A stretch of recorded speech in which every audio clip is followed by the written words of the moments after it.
ये मैनेजर साहब कहाँ गए? चल रही है राह का बन कर दिया, जाने कितनी रातों से तेरी सिया, खो के बैठी खुद में तुमको राम जी,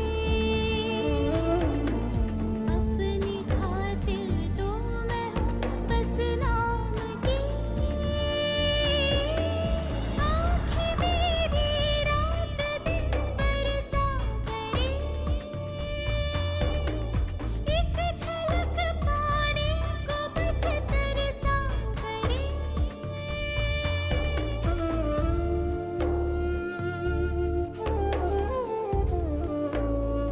गौरी, गौरी, रहुआ गौरी ही बानी ना? रहुआ वो दिन कंपटीशन में यह गाना गैले रही और फर्स्ट प्राइज भी जीतले रही। वो ऑडिटोरियम वाला आवाज वो तू ही बाड़ू ना? बोला ना प्लीज।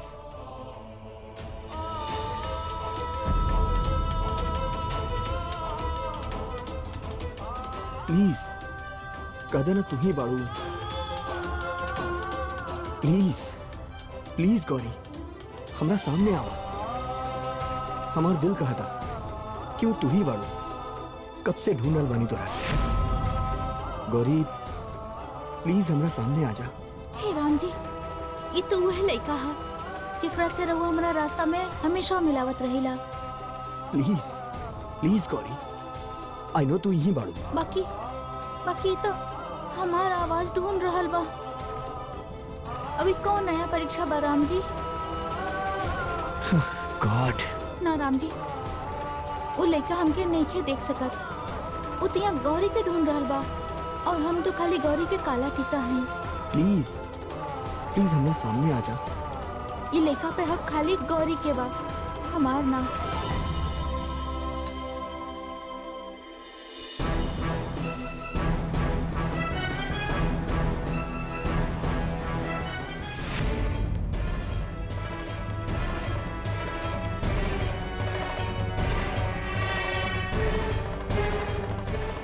हम खुद के इतना मजबूर कहे महसूस करता नहीं काली की वजह से। का उपाय करी कि सारा परिस्थिति हमरा और हो जाए। अरे शांत हो जा विश्वा। अब तू तो जानते बाड़ा कि ई सब तक ग्रह नक्षत्र के ही खेल बा। अगर ई ग्रह नक्षत्र के खेल बा तो फिर कोनो उपाय तो होखी। ई ग्रह नक्षत्र हमार हक में फिर सकेला।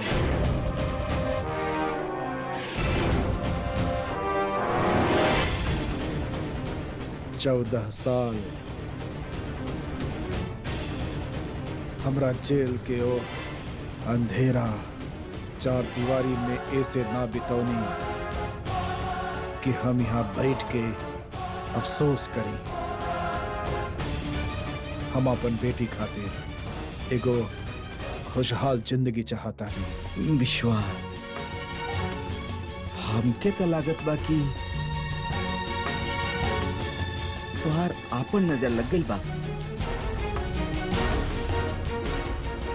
तोहार और तोहार बेटी के रिश्ता पर। ए नजर के काटे खातिर कोनो उपाय तो होखी पुरोहित जी।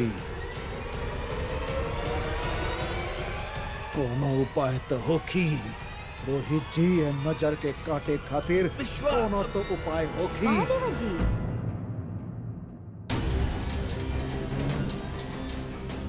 महादेव जी जरूर बा। बस रउआ शांत रही रउआ।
मंजिमा, हम कैसन लागल कि वो मंजिमा है, बाकी वो मंजिमा कैसे हो सकेली? वो तो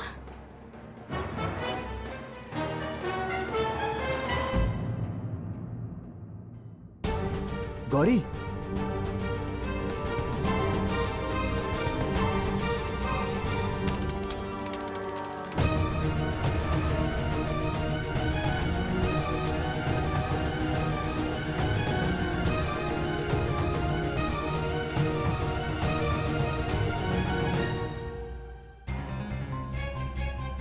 नीलू भैया। ओ हेलो मिस चैरिटी, इतना टाइम लागेला का? हेलो, वो देख लो का। चलो जल्दी यहाँ से। लिसन काली, तो हमरा साथे ऐसे बात नहीं खू कर सकत। ऑर्डर मत करा, एक तो लेट आ रहल बाड़ू, कब से हमनी वेट करत बानी। सॉरी गौरी, प्लीज जल्दी चले यहाँ से, प्लीज।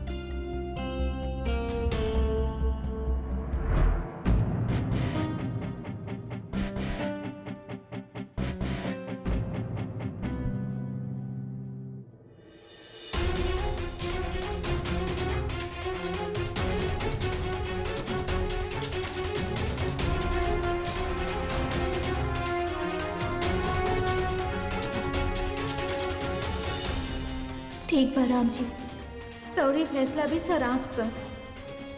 वो लड़का अगर गौरी के ढूंढ रहल बा तो के कबो ना पता चली कि वो आवाज काली के रहे। वो हमने से दूर काहे भागत बाड़ी?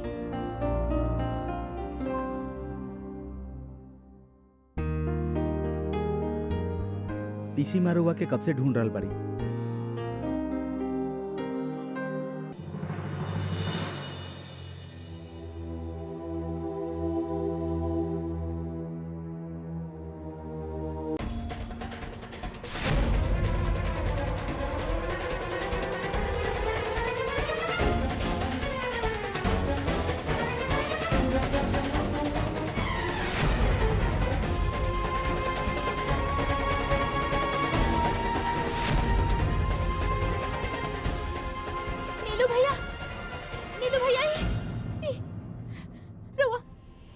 आपके चोट काहे दे रहल बानी?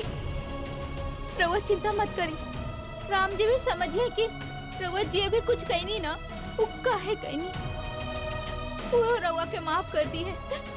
रउआ अपना आप के इसे सजा मत दी। सजा? काहे के सजा? का कहले बड़ा? तहरे से पूछ रहल बानी, काहे भगवान से माफी मांग रहल बड़ा?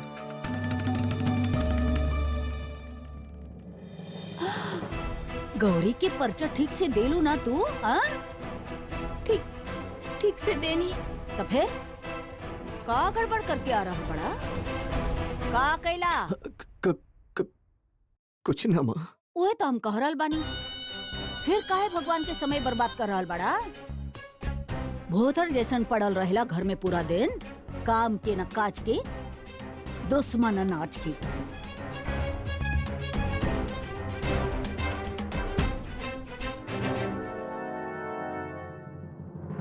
हैं?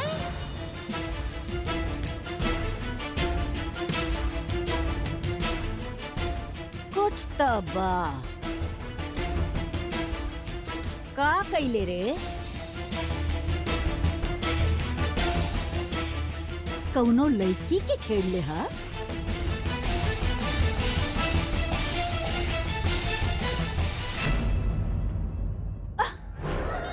कौनो लड़की तो के छेड़ देला? की कौनो लड़का तो के छेड़ देलक लड़की समझ के? अरे कौनो लड़का इनकी लड़की समझ के?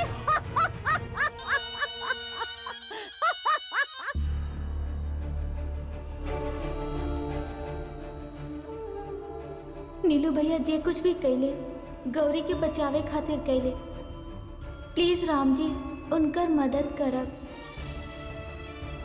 बाकी वो लड़का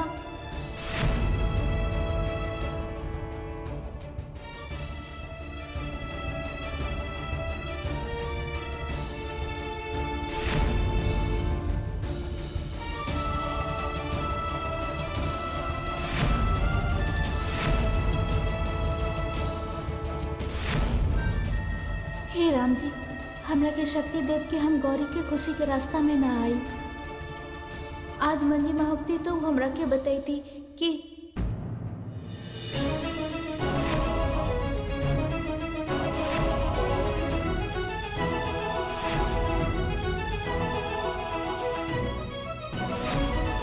का वो सच में मंजी माँ रही या खाली हमार मन के बहम। हो सकेला वो लड़का के वजह से हम घबरा गए होखी और हमके मंजी माँ याद आ गए होखे। वैसे भी जब भी हम ज्यादा घबरा जाएला हमके उनका सपना आवे लगेला। आज शायद खुला आँख से उनका सपना आ गए। हो गए जंतर मंतर हो गए तो चला तहर बड़का पापा बोले ले ह तहरा के।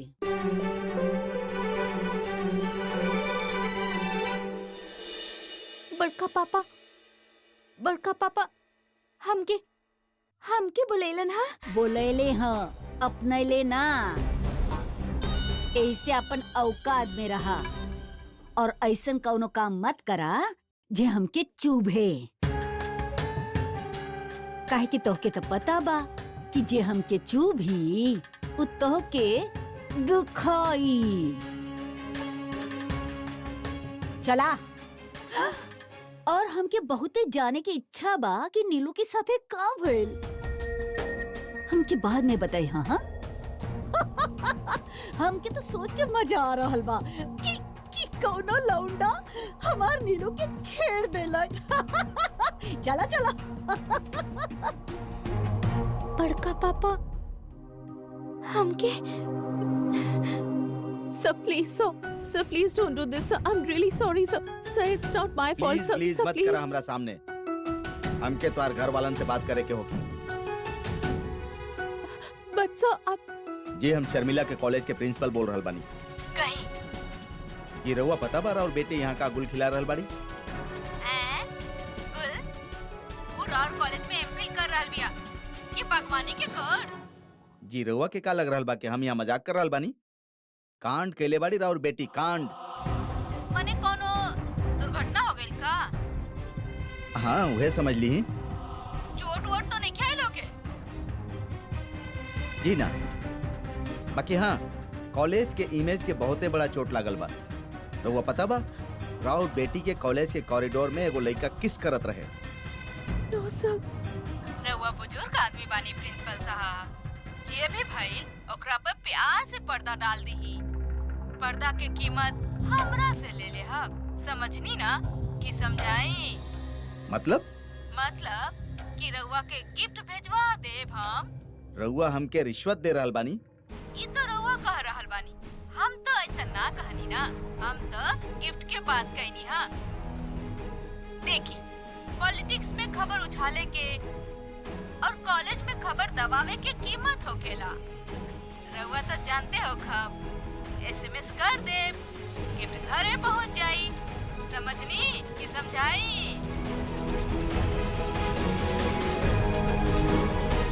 माँ ऐसन बात बेटी से का उम्मीद करी? तोहार माँ हमके रिश्वत ऑफर कर रहल बाड़ी। हमरा पास तोके कॉलेज से रेस्टिकेट करे के अलावा और कोनो चारा नहीं है। No, sir. Sir, please, sir, trust me.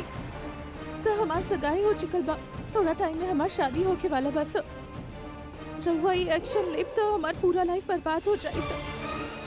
So I request you just one chance, please. Okay, one last chance. Thank you, sir.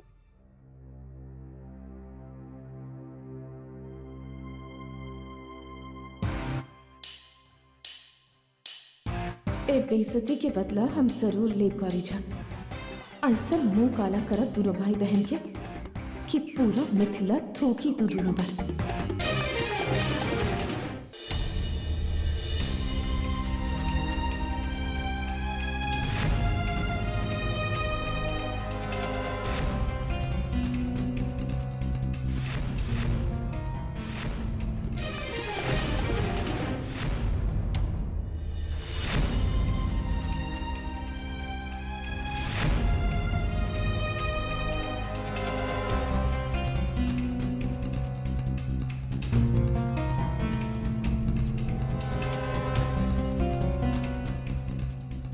Hello पवन सर, रउआ पासु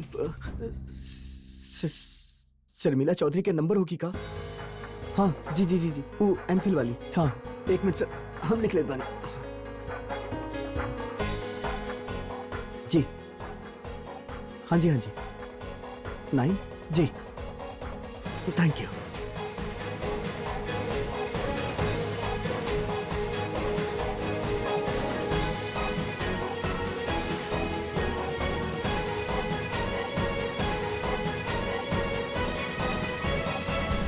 हमरा ही माफी मांगे की होगी, हम ही गिल्ट के साथ ना जी पाई।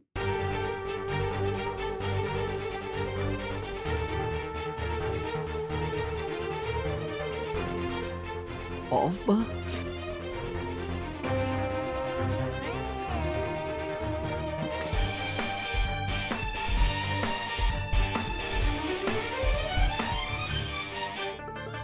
अरे जल्दी आवा। देवर जी आ गल बिया। कहाँ दी ही जी कहे के रहे? काली, तू हमरा बड़के पापा कहलू ना? जी मानिला भी।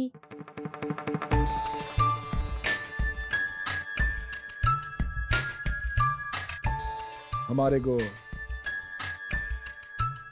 विनती बतौरा से रउआ आज्ञा करी। हम जौन कहब करबू। जी बिना कोनो सवाल कैले। एगो काम बा, तनी कठिन बा, हमार खुशी और गौरी के स्वास्थ्य खातिर करे के बा। कर पाईबू?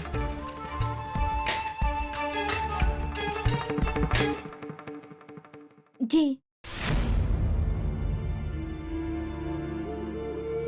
पहले सुन तला। रउआ जौन कहब हम उ जरूर करब।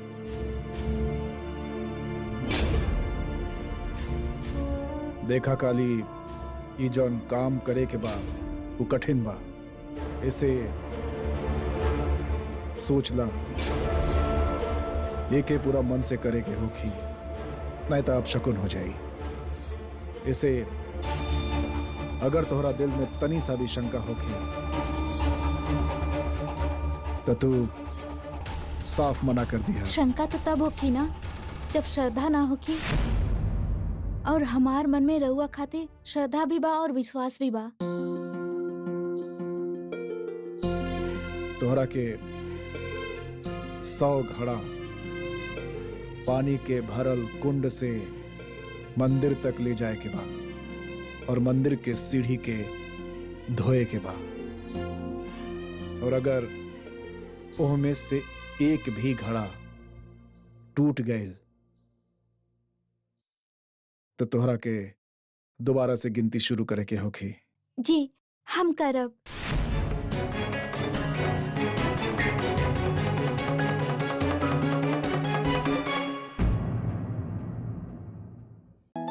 हम ही दोनों ले रहल बानी। Thank you.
बूम।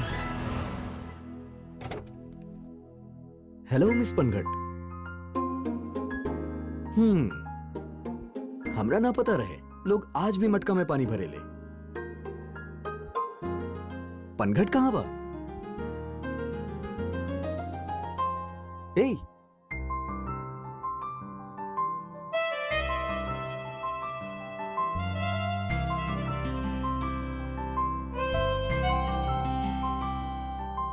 उब तोहर हेल्प कर दी।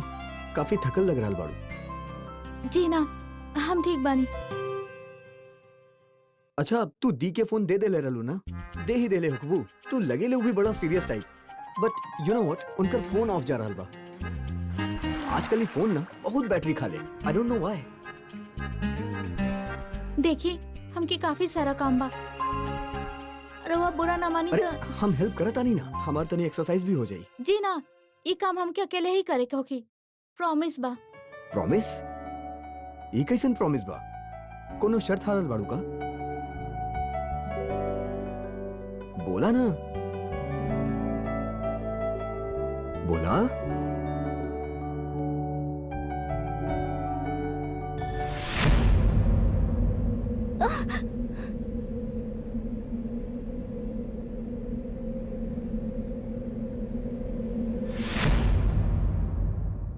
मिल गए।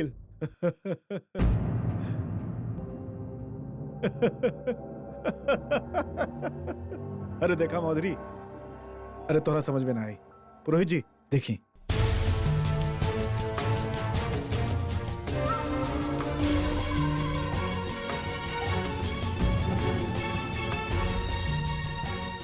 नियति से हमने हारत रहनी, लेकिन देखें रास्ता नजर आ गए। मिल गए हमरा के वो रिश्ता जेकरा हमें तलाश रहे।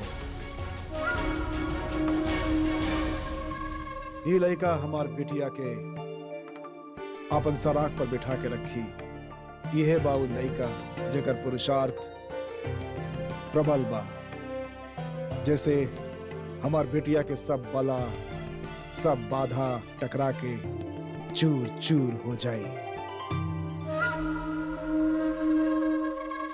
अब हमरा कोनो काला टीका के भी जरूरत ना पड़ी। यह बा हमार बिटिया के जीवन साथी। अब केहू भी इनके मिलन से ना रोक सकेला।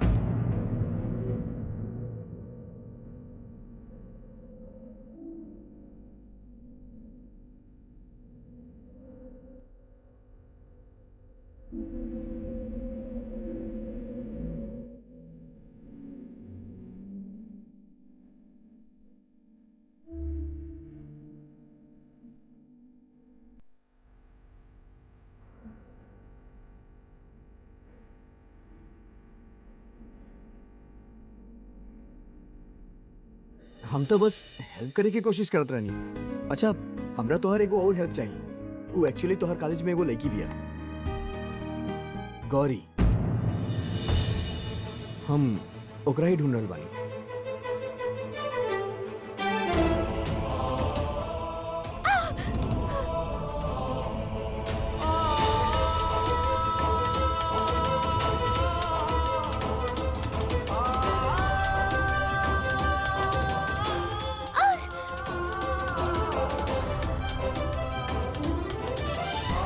तो हमने चैरिटी ऑफिस में आज मिलत रह गई, पता ना कहाँ गायब हो गई। तू हमार हेल्प कर दोगे ओकरा ढूंढने में please? It's important for me. हम कोशिश करब, बाकी अभी हमके बहुत सारा काम बा, प्लीज हमके जाए दही। अरे एक मिनट सुना तो सही। हमार दीदी भी ये कह रही कि वो मिल जाई, लेकिन वो मिलत ही नहीं के। पता ना कहाँ बिया। हे बे, का तू हमने से डरत आरू? ऐसा कुछ ना बा, सीरियसली। हम तो बस ओकर आवाज पे फिदा है, शायद ओकरा पे भी। देखी, अगर हम ये विधि समय पे पूरा ना करनी ना तो बहुत गलत हो जाए। विधि? जी, हमके 100 घड़ा पानी से ए मंदिर के सीढ़ी के धोए के बा। What? Are you serious? जी, हमार बड़का पापा हमके उपाय करे के बोलले बड़े। आखिर बेटी बाड़ी हमार, हम खुद अपन बिटिया से ए रिश्ता के बारे में बात करब। आखिर कभी तो हमने के रिश्ता के ठीक होखे के होखी।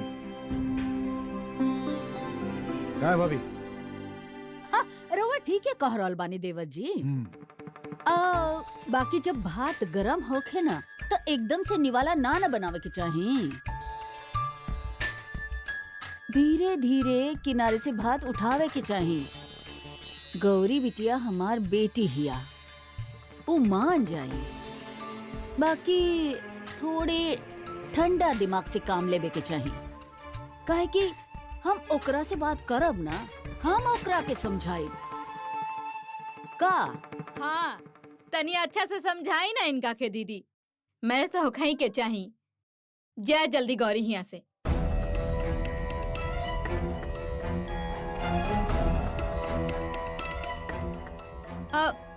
हमार मतलब है कि बड़ घर में जाए, बड़ घर में। देवर जी, वो काली भी तो मंदिर में उपाय करिए रहल बिया। वाह, तू ये सब चीज में यकीन करेलू? बड़का पापा के खुशी खातिर हम हर चीज पे विश्वास करीला। ओ कम ऑन यार, हमार दादी ने ये सब टोटका बहुत करेली। हम आज तक कोनो रिजल्ट ना देखनी। और ये तोहार 100 घड़ा पानी से सीढ़ी धोवे से कुछ ना होके वाला। ऐसे सिर्फ एक ही चीज होगी, का तोहार कमर के दर्द, और कुछ ना। रहुआ हमार बड़का पापा के विश्वास के ऐसा मजाक नहीं बना सकत। ये विश्वास ना अंधविश्वास है। होके दी, हम बस ये जानत बानी कि हमार बड़का पापा ये खाली अपन बेटी के खुशी खातिर कर रहल बड़े। अच्छा, तो स्वार्थी भी बड़े। खुशी उनकर बेटी की और तकलीफ तोहरा के दे रहल बड़े। ये कैसन जस्टिस बा यार?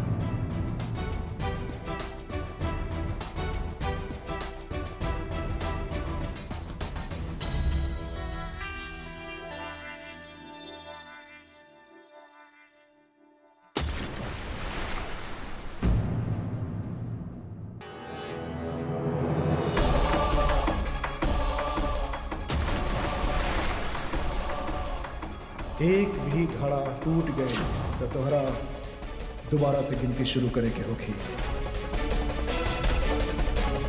ये का कहीं नहीं। उहे जे सही बा, वही जे हमने के जनरेशन के यंगस्टर्स के करे के चाहिए। का करे के चाहिए?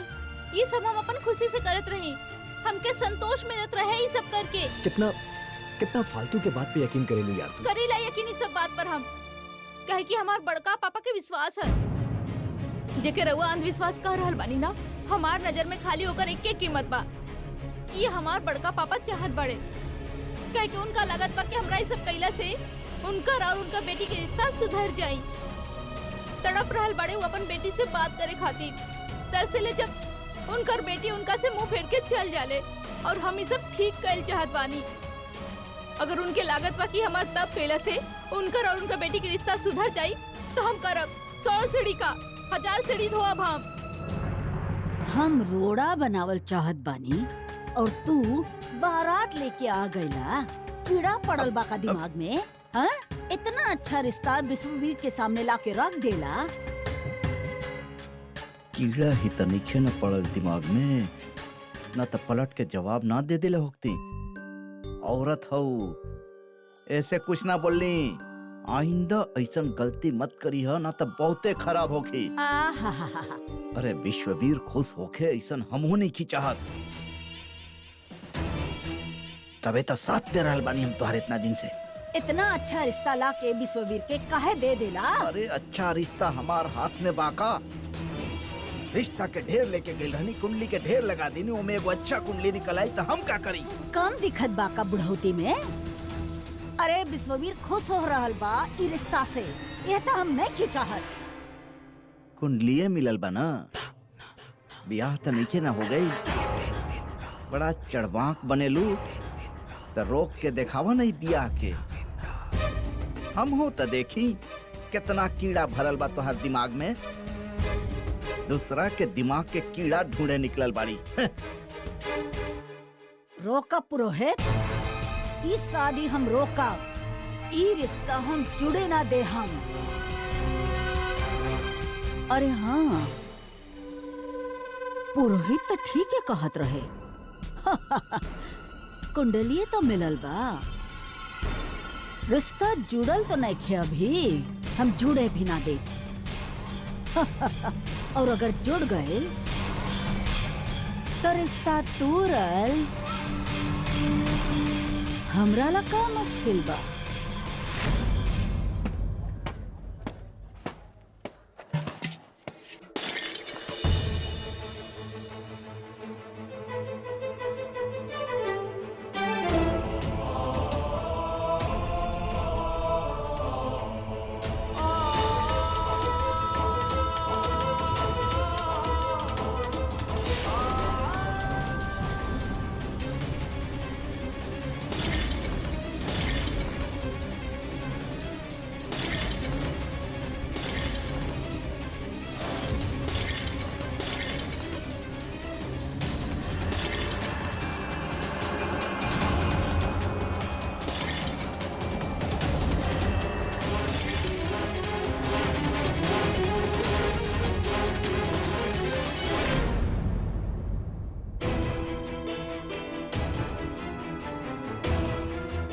खरीद लिया घड़ा और कोनो प्याऊ में दान दे दिया तो हमार दादी के मदद कैले रही वही के एहसान चुकता कैले बनी।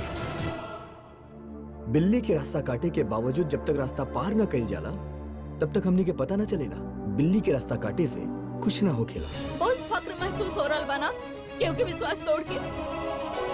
बाकी सुन ला, हमके कोनो फर्क नहीं के पड़त। हम दोबारा से ही सब उपाय करब। 100 घड़ा फिर से भर के लाई। हमरा समझ जाए के चाहिए कि तू जैसी लड़कियन के कुछ ना हो सकेला। यू नो व्हाट, घड़ा तोड़े से जो अपशकुन भइल बना ओकरा खातिर भी कोनो उपाय ढूंढा।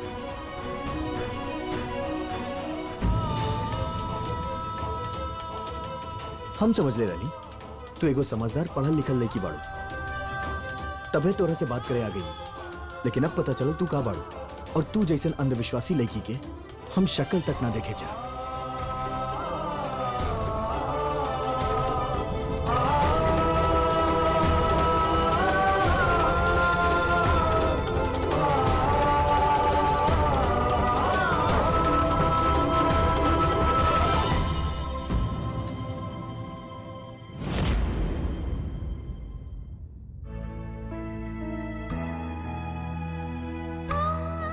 जेके जी कहे के बा कहे। हम तो बस ई जानत बानी कि हम अपन बड़का पापा खातिर ई काम करके रहब। हमके कोनो फर्क नहीं के पड़त। सबकी नजर में हम हमेशा से गलत ही रहनी। बस एगो मंजी माही रहली जी हमके समझत रहली।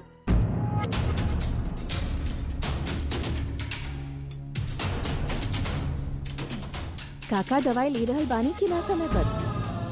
माँ जी राउर कंबल कहाँ चल गई? पिछली बार हम रवा के देले रही ना। कौनो बात ना, एगो कंबल दे दे। मंजी माँ, ये आवाज तो मंजी माँ के आवाज तो मंजी माँ के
हमार गाड़ी बेवफा हो गई बा, कबो भी खराब हो जाला। थैंक्स पिक करे खातिर पीशी माँ। गाड़ी बेवफा नहीं खे भाई, वो तोहरा से कुछ कह रहल बा। वो तोहरा से कह रहल बा कि बगल वाली सीट पर अब केहू के आवे की वक्त हो गई बा। वो तो हम भी चाहे नहीं, लेकिन ऊपर वाला की बात मंजूर नहीं की अभी तक। भगवान के घर में देर बा लेकिन अंधेर ना। अच्छा चला, ई गाड़ी ड्राइवर ले आई। युग कहाँ भाई, मूड काहे खराब बा? रउआ के हर बार पता कैसे चल जाला? जौन बच्चा के हम अपन गोदी में पोसनी, छोट से बढ़ गई नी, ओकरा साथे ऐसा रिश्ता तो बन जाला ना, टेलीपैथी वाला। एगो लड़की बड़ी पीछे बा। अच्छा, लड़की के चक्कर बा। अरे ना, ऐसा कुछ नहीं के। बहुत अंधविश्वासी बिया। 100 घड़ा पानी से मंदिर के सीढ़ी धोवत रहे अपन बड़के पापा की खुशी खातिर। हम ओकरा बहुत समझावे की कोशिश करनी कि ई बात के कोनो मतलब नहीं के, लेकिन वो माने के तैयारी नहीं के। ना युग, कबो कौनो इंसान के बारे में इतना जल्दी फैसला ना लेवे के चाहिए। का जाने उ लड़की कवन हालात से गुजर रहल होखे। और वैसे भी कबो कबो ना जिंदगी हमने के ऐसन हालात में डालेला कि ऐसन नादान बात पर विश्वास हो जाला। और राम जी भी तो ऐसा नहीं कहले रहले ना। एगो धोबी की बात में आके हम तोहरा के बतैले रही ना। चल राम जी प्लीज हमके हमार मंजी माँ से मिला दी प्लीज।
तू हमार मंजी माँ ही रही, बाकी ये सब पॉसिबल बा हो सकेला।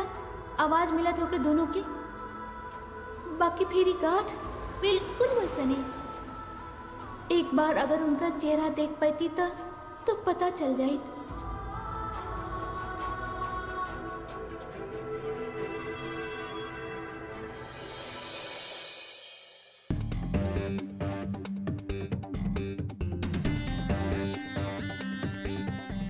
What the hell?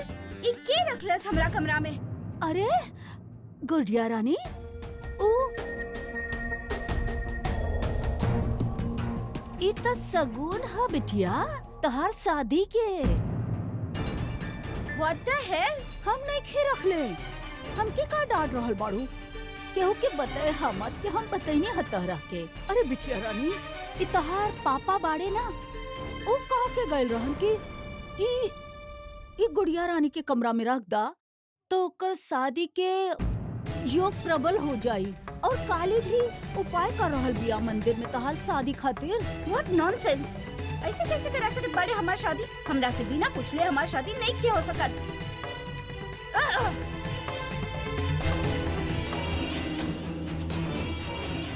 जे बात ई बाप बेटी के रिश्ता तो अब सुधरे से रहल। चाहे जितना कुंडली बनाला विश्ववीर छा, ई कुंडली देख रहल बाड़ा। एकर हर घर में हम बानी। क से कल्याणी और हम राहु केतु शनि सबसे बहुते ज्यादा भारी बानी। ऐसन भाग बदल दे तहार घर के कि कौनो टोटका फुटका काम ना करी।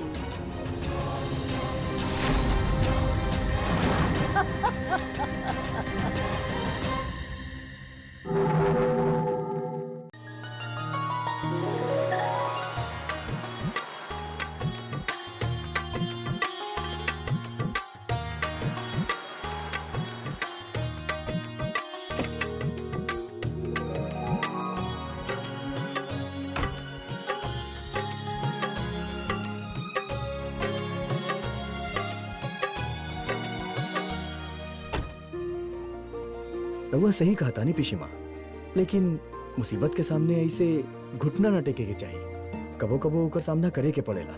तोहार कहना अपन जगह बिल्कुल सही बा युग। कबो कबो हमनी औरत सबके ऐसन समझौता करे पड़ेला। अरे गाज गिर गइल रे हमरा पे भगवान जी। चुलबुली चाची इतना जोर से ही तबे चिल्लावेली जब दादी घर पे ना होखेली। चला देखल जाए। अरे ई का कर देले तू? चुलबुली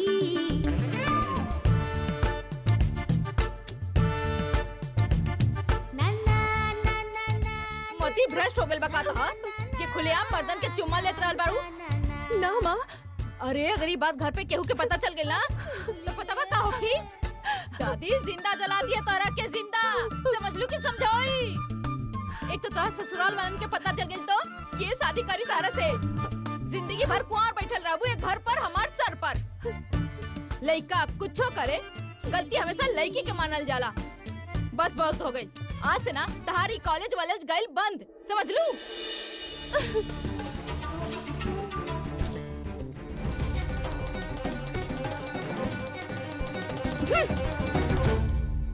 का हो गई दीदी?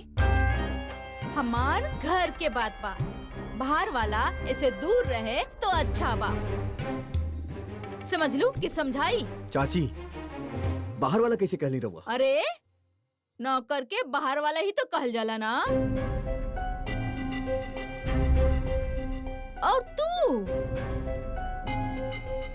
हमरा से ऊंचा आवाज में बात कैला कैसे? हम बड़ हई तहरा से। ऐसे अपन तमीज के कमीज में बटन लगा के रखी है, समझला? कि तहरों के भी समझाई। पिशीमा के फिकर बा ई खातिर पूछली हूँ। और रहुआ इतना कुछ सुना देनी हमरा के तमीज सिखा रहल बानी रहुआ। और ई जोन रहुआ सब कर रहल बानी ई बदतमीजी ना बा? का कहला तू? ये 2 टका के औरत खातिर तू हमके बदतमीज बोल रहल बड़ा? हाँ जे तोहर अपन हा? के अपना बा के पराया। एकर फैसला खून के रिश्ता ना दिल के रिश्ता से होखेला। ठीक बा, ठीक बा। आज से ना तू हमरा के मरला मान ला। हमू कह दे पाजी से श्राद्ध करवा दे समार। समझला कि समझाई?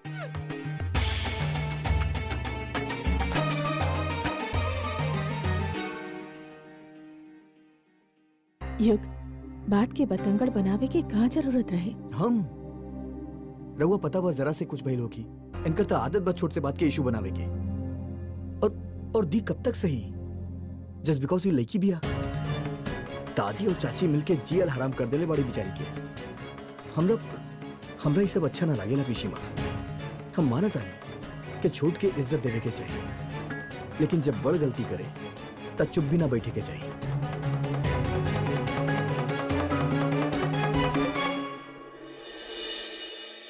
इके देखा थी लड़का वाले झट से शादी करे खातिर तैयार हो जाइए। अरे रेडी तो इससे हो जाई है। खानदानी रिश्ता जे लाइक दिस। मौका के फायदा उठा के हमके नीचा दिखैलक। ओ भाई बहन के जुगल जोड़ी अब तोहार पूरा खानदान के सबक सिखाए। ओ हाल करब ऐसन बदला लेत कि पूरा के पूरा मिथिला मिसाल दी कर। रिश्ता तो डरने हो गए समझी। ये रिश्ता लाखन में एक होके माधुरी। लोग मिसाल दिया ने का। एकदम करेक्ट बोलनी रहुआ। गौरी के शादी हमार जिंदगी के सबसे बड़ मकसद बा। अब हमार जिंदगी के एक ही मकसद बा, नीलकंठ झा और गौरी झा से बदला ले कौनो कीमत पर। अब बस दुआ करा कि केहू के बुरी नजर ना लगे रिश्ता के। तू लोग के खराब वक्त अब शुरू होत बा।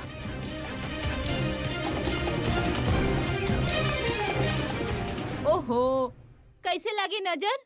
काली बेना गौरी के काला टीका।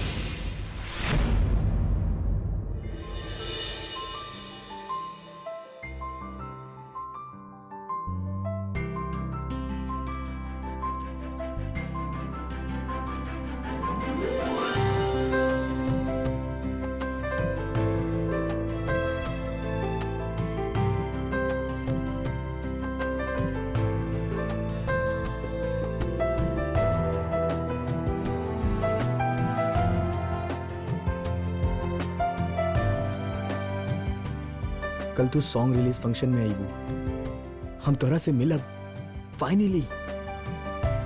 ओकरा बाद हो सकेला अब तोहार फोटो यहाँ होके यहाँ हमार फोटो के साथ, तब पता चली कि फाइनली हु आर यू।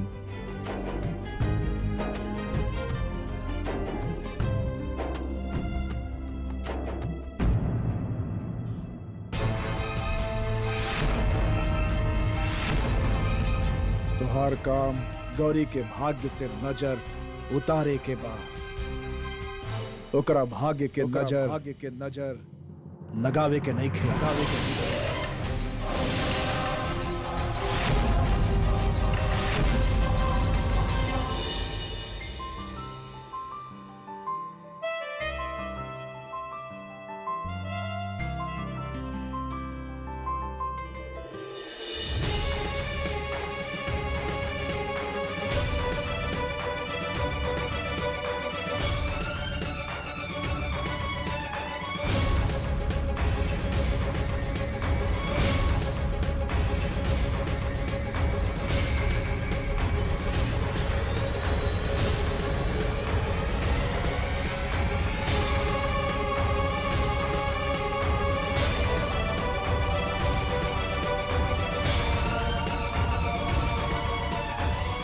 देखब माँ, हमके बस एक बार मौका मिले दी, फिर हमहू ओकरा साथे उहे करब जो हमरा साथे कैले बा।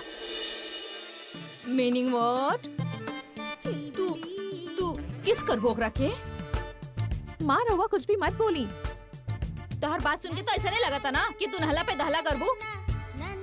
एक किस के बदले 2 किस। समझ लू कि समझाई? कौन लगा दे ओकरा मुंह पर ताकि वो हिम्मत ना करे कौनो और लड़की के किस करे के।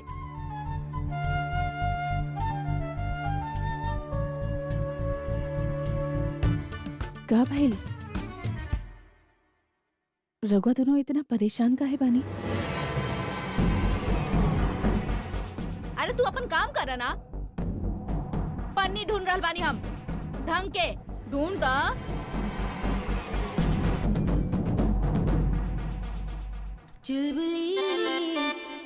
परेशान काहे बानी? बीच में घुसावेले बार बार। युग शर्मिला से बात भइल, वो इतना परेशान काहे बिया? बात भइल तो रहे लेकिन कुछ बोलनी ना दी। वही कुछ इनकर और चाची के तो पूरा दिन चलेला।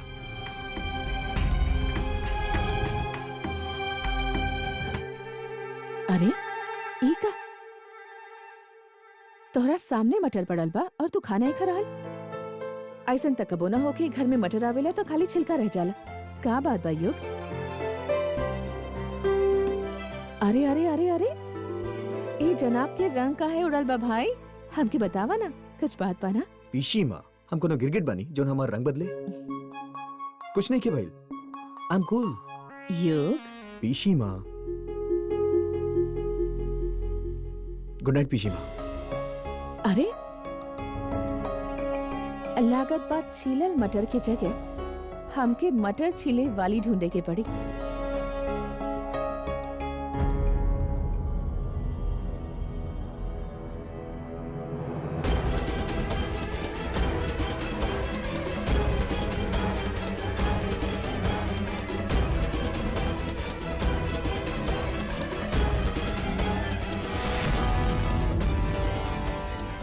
भैया भैया रघुआ आ गए नहीं? कमाल बा मुक्ता, युग के भागल देख के भी तोरा समझ में ना आयल कि हम कब आई नहीं।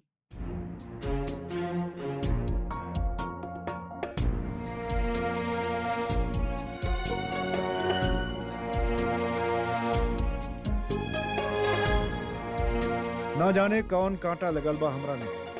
हमार बेटा हमरे सामने आयल ही ना चाहेला। एक घर में सभी परेशान बा अपना अपना वजह से।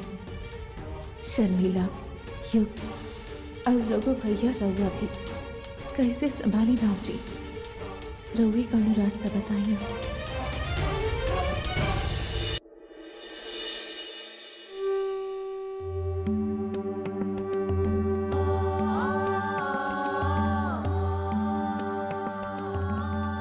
ला कर ला बात, पूजा संपन्न कर देनी रहुआ। हम तो सोचत रही कि पूजा के काम में मदद कराई ब्राउ, बाकी हम हो का करी। घर के काम में ना फुर्सत ही ना मिलेला हमके। अच्छा माँ जी, कोनो और काम के तो बताई ना, हम कर देत बानी। वो कहा ना कि राउर काम करी ला ना तब भी हमके संतोष मिलेला। समझनी की समझाई? उ गोबर के गोईठा बनावे के रह गइल बा, तनी जाके बना देबो तनिका। हाँ हाँ, अभी अभी कर देता नहीं हम।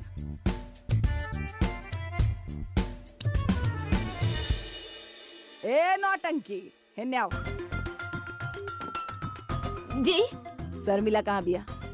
कॉलेज कॉलेज गेल बिया होता है। कॉलेज सब ठीक बा कॉलेज में? हाँ हाँ हाँ हाँ, सब सीख ठीक चल रहल बा।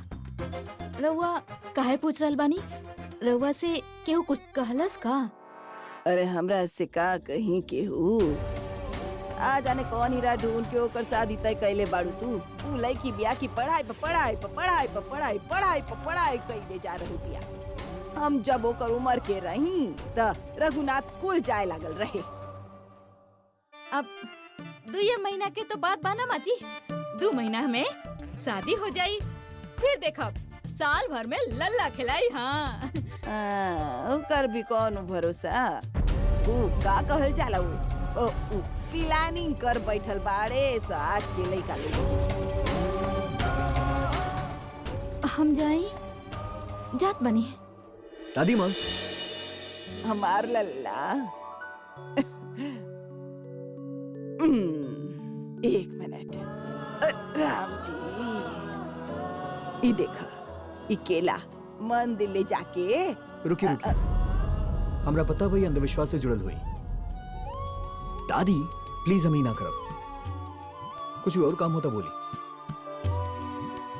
युग, ई देखा, काले हम तोहरा खातिर लेके आइल बानी। Wow, nice colour. अच्छा सुना, तोहरा रास्ता में एगो मंदिर आवेला ना, उहाँ बाहर कुछ भिखारी बैठेले, उनके ही दे दिया प्लीज। पिशीमा, हम लेट हो रहल बानी। टाइम ही कितना लागी युग, भिखारी सबके खाना मिल जाए प्लीज। ओके फाइन, दी। Okay bye. मटर छिले वाली के ढूंढे जा रहल पड़ा ना। बाय दादी, बाय चाची। यही माँ जी, राउर काम हो गए। खाक हो गई, ओकरा के पियर शर्ट पहना देली। केला ताहर बाबूजी दिए, ओकर पत्रिका में गुरु के प्रबल बनावे खातिर पियर कपड़ा पहन के पियर केला दान करे के रहे, खाए के डिब्बा ना। माँ जी, हम डब्बा सब में उन्हीं केला रख ले बानी, जौन रवा खुद चुनले रही। हाँ ठीक बा, ज्यादा इतराय के जरूरत नहीं की। हमार पोता पर काबू करके सोच लू, हमरा पर काबू कर लेबू।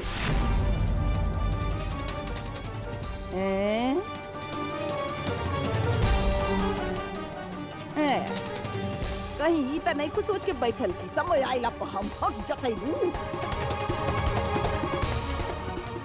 पीछी रहिए, ब्याह के समय बता देले रही। पोता के जान बचैले रहू 14 साल पहले, त ओकरा बदला में सर पर छत, पैर के नीचे आंगन देले बानी। औकात में रहिए। पता ना कौन कहाँ से आइल बिया, कौन कुचल, कौन घर बार, केकरा नाम के सिंदूर, केकरा नाम के मंगलसूत्र। हे राम जी, हे प्रभु।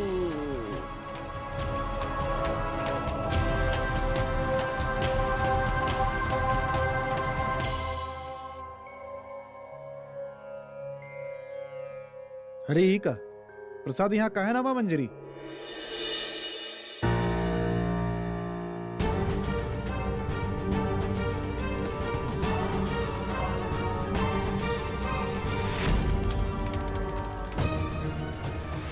ई काली पत्थर से मारलक मंजरी बहू के माथा पे।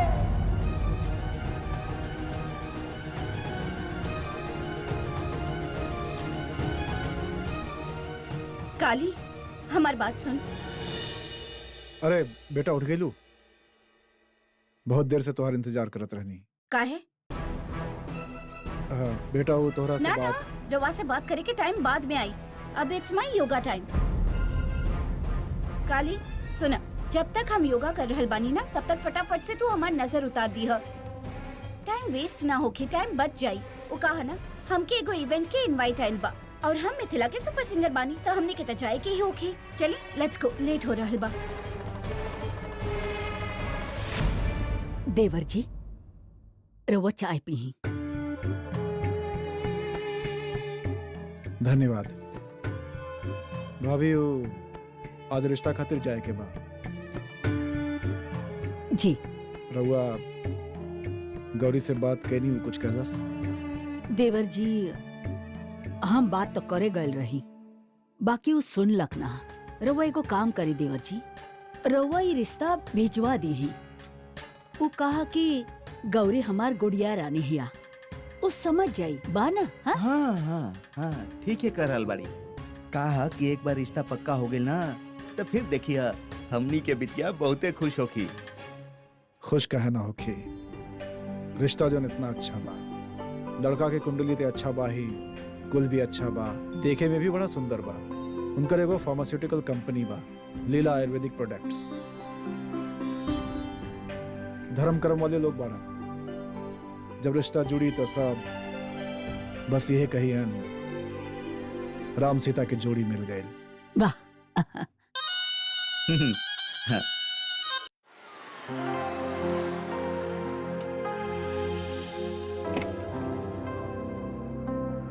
आ गई लो। अरे भाई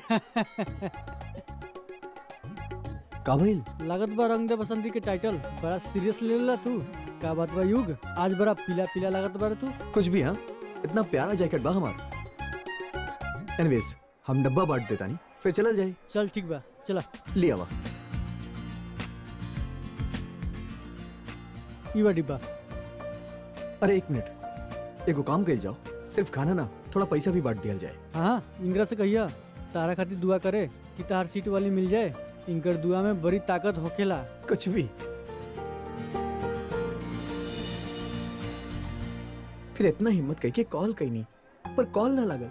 हमरा समझ में नहीं के आवत ओकरा से कैसे कहा कि जौन कहनी काहे कहनी। कोनो भी वजह सही हो ही ना सकेला। नफरत हो गई बा हमरा के खुद से। भगवान से बस इतना मांगी कि रवा के माफी मांगे के हिम्मत देस। सच्चा दिल से माफी मांगब ना तो शायद कोनो वजह बतावे की जरूरत ही ना पड़ी। हम हनुमान मंदिर होके आवता नहीं।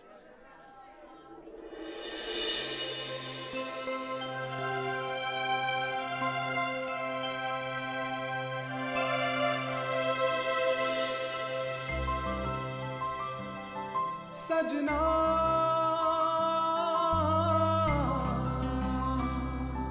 सजना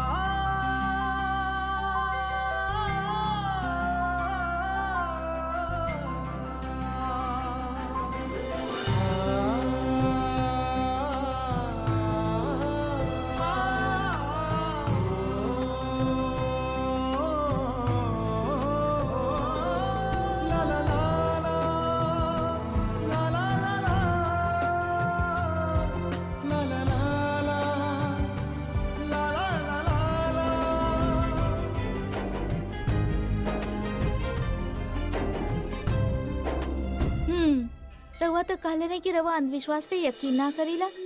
फिर आज गुरुवार के दिन पियर कपड़ा में गरीब के पियर भोजन बांट रहल बानी। गुरु के प्रबल करे के बका।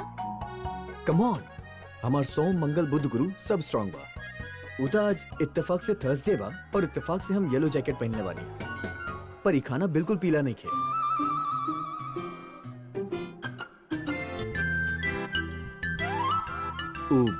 हम समझाए के कोनो जरूरत नहीं के। हम समझ सकता नहीं कि रवा ये अपन लोग खातिर कैले हो खब। अपनन के खुशी खातिर अपन सोच से हट के कुछ कैल गईल गलत बात ना हो खेला। हम जोन भी कहनी जाने अनजाने में कहनी, तोरा तरह फालतू के बात में आके या फिर खुद के टॉर्चर कह के ना कहनी। एनीवेज तू ना समझ पू।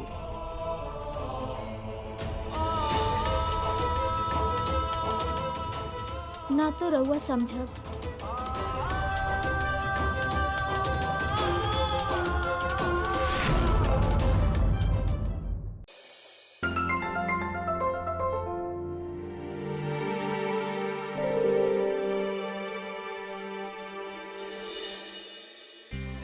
ऑल सेट योग। सर ये सिर्फ राउर कंपनी के नया म्यूजिक एल्बम के लॉन्च नहीं थे, बल्कि हमारे एक छोट से इवेंट मैनेजमेंट कंपनी के सबसे बड़ी इवेंट बा। तो सब कुछ परफेक्ट होगी। ग्रेट। यस सर। कुमार सर, वो रहुआ वॉइस ऑफ मिथिला के विनर के बुलौले बारी ना? पीआर वालन से कह लेते रहनी, हमरे ख्याल से इनविटेशन गई हुई उनके। थैंक यू सो मच सर।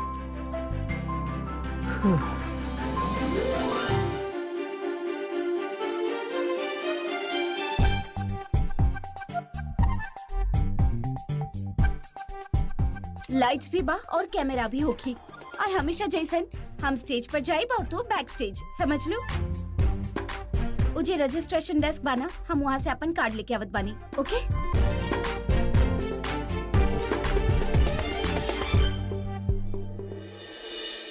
आज हम ओकरा से मिलब। यार युग, सीता जी नहीं मिलत। व्हाट? हाँ यार, सारा मूर्तियाँ डेकोरेट हो गई, बस सीता जी ना मिलली। हेलो। हाँ रउआ सब कुछ सामान अनलोड कैले रहनी ना? हाँ प्लीज आप पूछिए अपन ड्राइवर से वो सारा सामान उतरवाइले रहल कि ना? उतरवाइले रहल पक्का? अच्छा ठीक बा। हाँ, सीता जी कहाँ जा सकेली यार?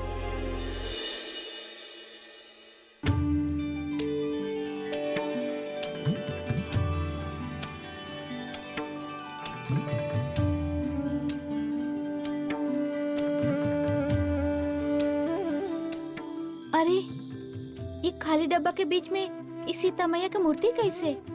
एके तो अंदर होके के चाहिए। गौरी अभी तक लाइन में खड़ा बिया, हमें को काम करता नहीं, एके अंदर रख के आवता नहीं, यहाँ कहीं खंडित ना हो जाए।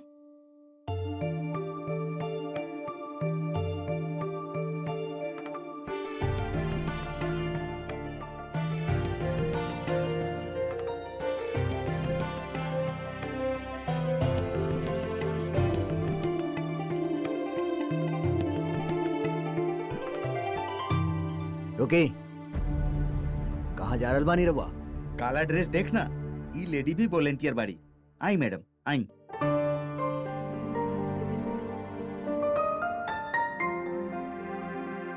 युग, सीता जी।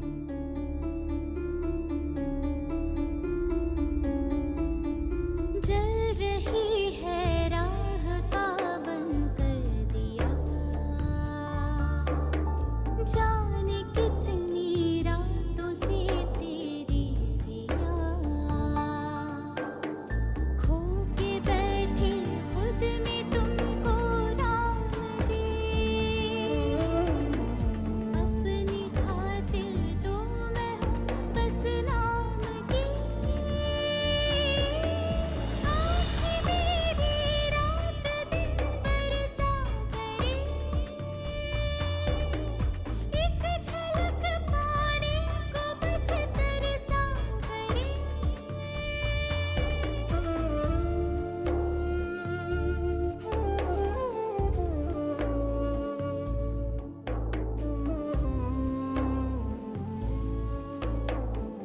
हे, thank you so much. Thank God, बन गल राम सिया के जोड़ी। हाँ thank you very much. You are welcome. लाइल बाड़ू तो सजादा अपन राम जी के पास। I will help you. जी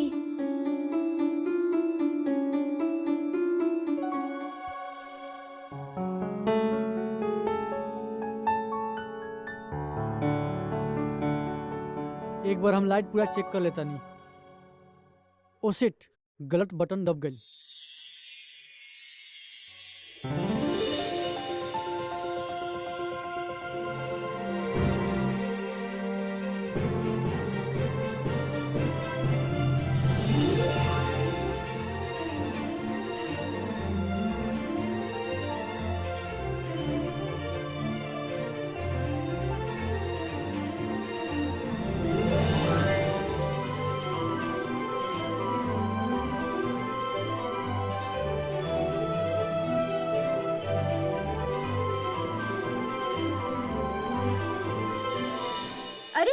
राउर को ना वीआईपी लाइन नहीं खेका, सबके एक ही लाइन में खड़ा कर रख ले बानी। हाउ रिडिकुलस।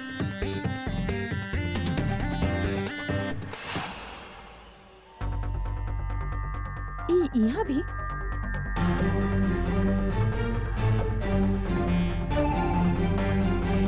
अरे शर्मिला जी आई बैठी बैठी। ना ना हम ठीक बानी।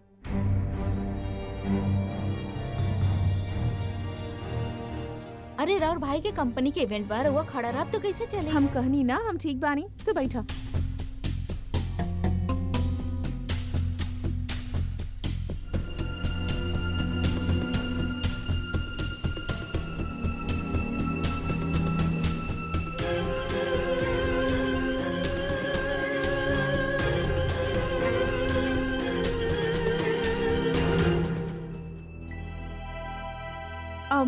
हम अंदर के इंतजाम देख के आवत बानी।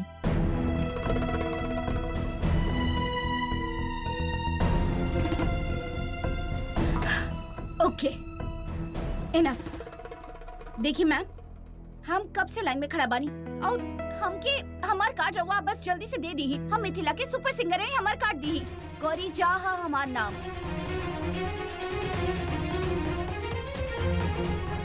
सॉरी मैडम, राउट कार्ड तो नहीं खे। व्हाट?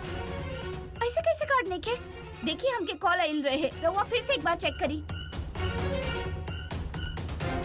नहीं खे मैडम। ये पॉसिबल नहीं के हो सकत। हम क्या भाई का प्रॉब्लम बा?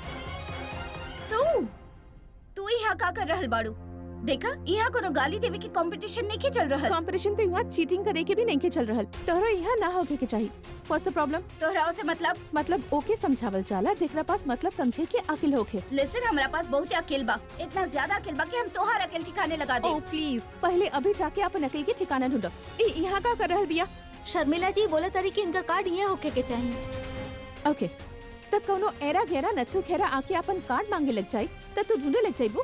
हाँ, कहीं से भी चलावेले, सिक्योरिटी के बुलावा और फेंकवावा एक के बाहर। ओ हेलो, एक्सक्यूज मी, ओह। ऐसे बकवास करे वाली तू क्या हो? ये इवेंट हमार भाई की कंपनी ऑर्गेनाइज कइले बा। तोहरा कोनो प्रॉब्लम बा? एंड यस, अगर तोहरा कोनो प्रॉब्लम बा भी ना, ये प्रॉब्लम के अपन नाक में डाला और दफा हो जाए यहाँ से। देखी, हमके यहाँ के इनविटेशन मिलल बा। हमके ई कहल गल बा कि यहाँ रजिस्ट्रेशन डेस्क पे हमें हमार कार्ड मिली। ओह, बहुत ही अच्छा स्टोरी। तू क्यों काम करा, यहाँ से 100 मीटर दूरी पर एगो पुलिस स्टेशन बा, वहाँ जा अपन FIR दर्ज करवावा। वो तुहार कार्ड ढूंढ दी है, बोला अंकल कि तुहार कार्ड चोरी हो गई बा। ओकरा बाद यहाँ आके एंट्री ले लिया। व्हाट नॉनसेंस, तब तक तो पूरा इवेंट भी खत्म हो जाई। हाँ, तुहार ट्यूबलाइट जल गई। तू हमरा के ट्यूबलाइट कहलू? ओह माय गॉड, तो के इहो समझ में आ गई। तू तो बहुत इंटेलिजेंट बाड़ू गौरी झा। तो अपन एग्जाम दूसरा से कहे लिखवावेलू? हाँ, ओ कट द क्रैप यार, हम जानत बानी कि हमार कार्ड तो कहीं छुपा के रख ले बाड़ू। Get lost. अरे मैडम, जब राउर कार्ड नहीं खे तब पीछे जाई ना।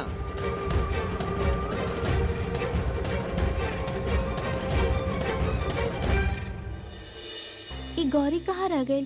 अभी तक ना आई। हे एक्सक्यूज मी, हमार सीता जी के आवे तक तो रुक जाई।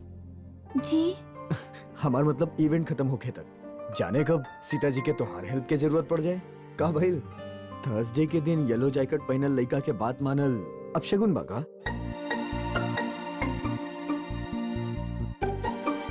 हे, इनका जाए मत दिया। रहुआ रहुआ काहे हमके जाए नहीं दे रहल? जाए देली त तू कोनो मंदिर के सीढ़ी अच्छा जा धोवत मिलबू, वो भी रात के ही वक्त। अरे ठंड लग जाए, बीमार हो जाइबू। और जौना लड़की हमार मदद कैली ओकरा हम बीमार कैसे होवे दी? अच्छा चला जा, लेकिन हाँ 8:23:19 पे शुभ मुहूर्त बा, तबे जाइए।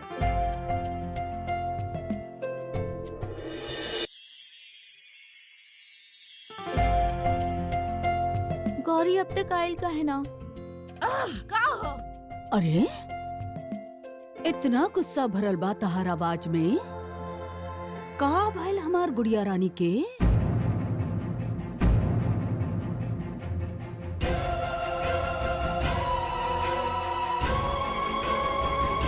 गुस्सा भरल पड़ल बा इलाकी में।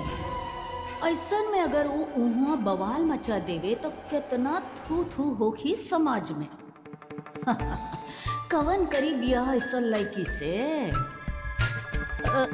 अच्छा और तू परेशान होके वहाँ से चल आइलो? अरे हम होखती तब बवाल मचा देती, कार्यक्रम होख ही ना देती जहाँ हमके एंट्री ना मिले। ऐसा धज्जी उड़ा देती कि 7 पुस्त के निमंत्रण एक के साथ लेके आ जाती। हाँ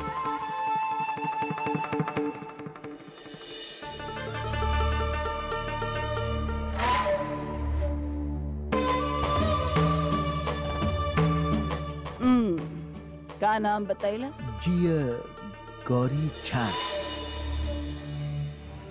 अरे भैया रुकिए 1 मिनट। ई अंदर जे म्यूजिक लॉन्च चल रहल बा ना, ओमे पता ना राम सीता की मूर्ति रख के लोग का कर रहल बाड़े। रवा अंदर जाई और उनके अच्छा से मजा चखाई जाई। अरे 1 मिनट रुकी, पैसा लेके जाई। काम खातिर पैसा ना ले बका, ई ला बांट ली आपस में जा।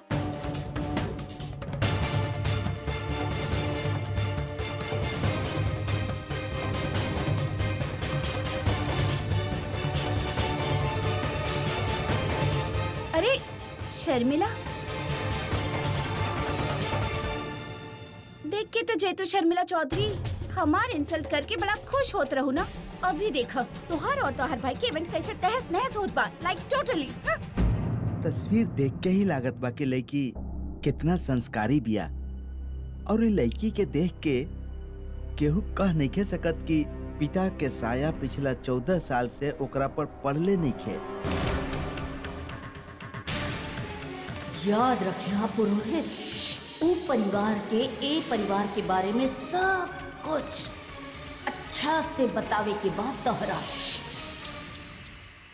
पिता नहीं खन बाड़े ना बाड़े।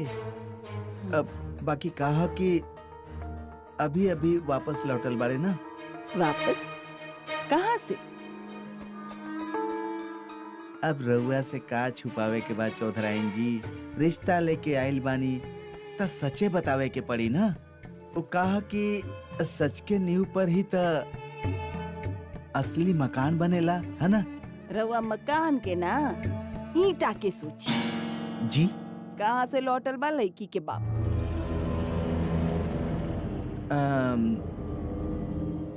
जेल से। 14 बरिस के जेल हो गए रहे ना उनका, खून करे के जुर्म में।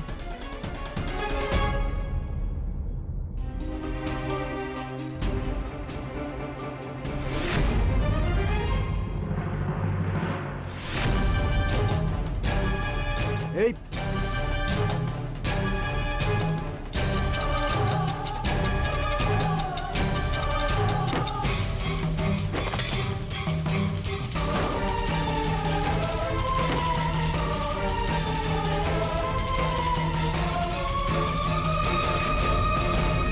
ये तो राम जी और सीता जी की मूर्ति पर।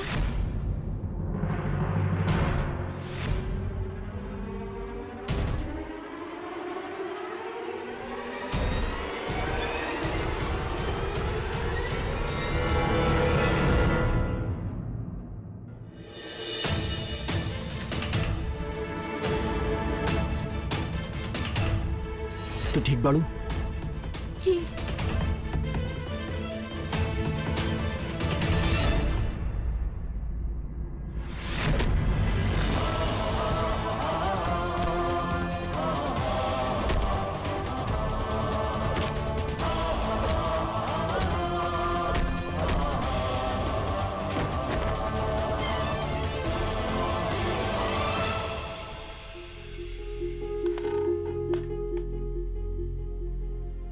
ये तो सब तोड़ गई यार।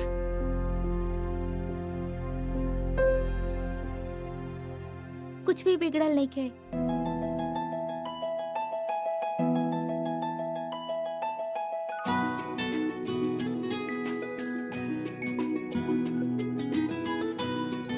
कहल जाला राम जी के आगमन पर उजरल जंगल भी लहलहा उठेला। हम वो बात यहाँ भी करके दिखा सकते नहीं। जौन डेकोरेशन खराब हो गइल बा ओके दाहिना तरफ, और जौन डेकोरेशन सही सलामत बा ओके बायां तरफ, और बीच में राम जी और सीता मैया। तो ऐसा लगी कि उनका चरण पड़त ही हर जगह हरा भरा हो जात रहल बा। हम नहीं कर सकता नहीं।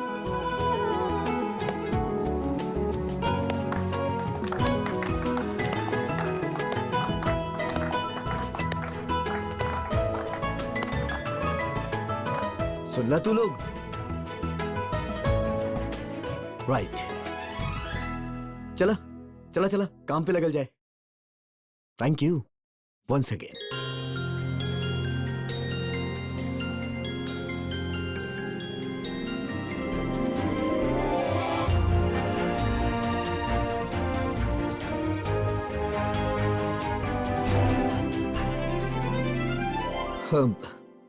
हम कबू ना सोचले रहनी कि एगो अंधविश्वासी लड़की के पीछे इतना क्रिएटिव और टैलेंटेड लड़की होगी। ता अगर ट्यूसडे के रात 8:23 पे फ्रेंड बनावल अलाउड है तो can will be friends.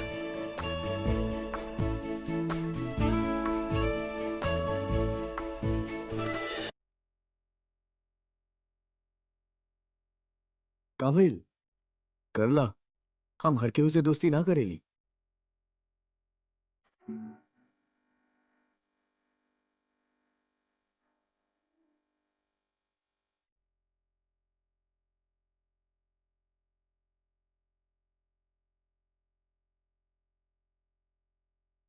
Can we be friends?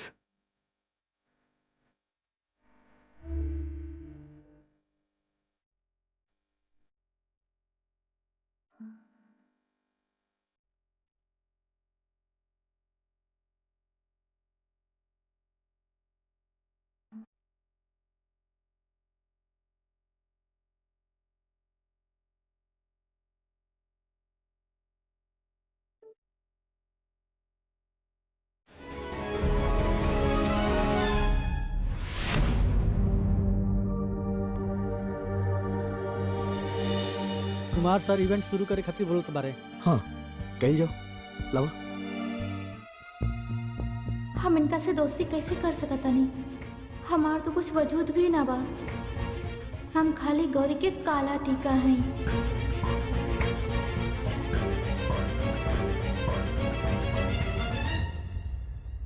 तैसन घर और हमार युग।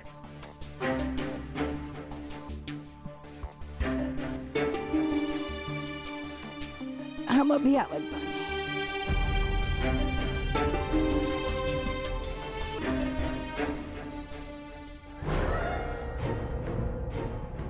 अरे चौधराइन, अब ये मना करके काहे ना चल गई? का सोच के गई बाड़ी ही? कहीं रिश्ता मंजूर तो नहीं किया इनका के?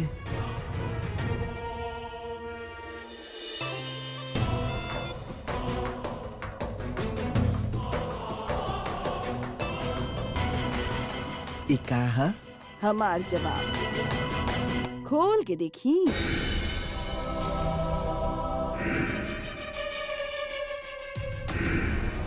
शगुन में हरड़ सगुन ना है। रउआ जेकर रिश्ता लेके आयल बनी ना, उनकर औकात है। उ का है कि चीफ मिनिस्टर के भी जब कब्ज होखेला ना, तो हमार कंपनी के हर्डे लेवेला। इतना नाम बा हमार कंपनी के, और ऐसन घर में तू एगो खूनी के बेटी के रिश्ता लेके आइल बाड़ा।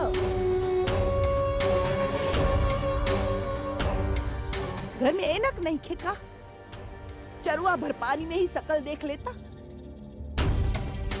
उजे दरवाजा है ना, जौना से रोवाइल रही, इत्तफाक के बाद बाकी उहे दरवाजा बाहर भी जाला।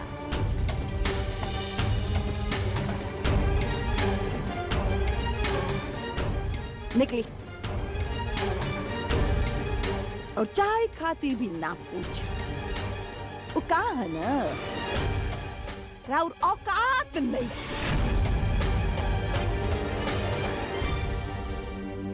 जय राम जी के।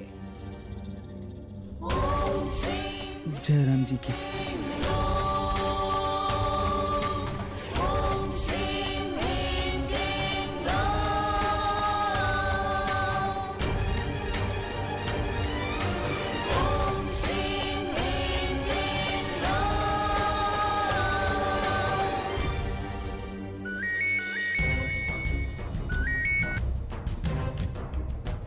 बोला हमार शेर।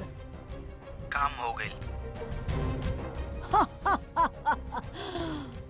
शाबाश, जे बात जबरदस्त।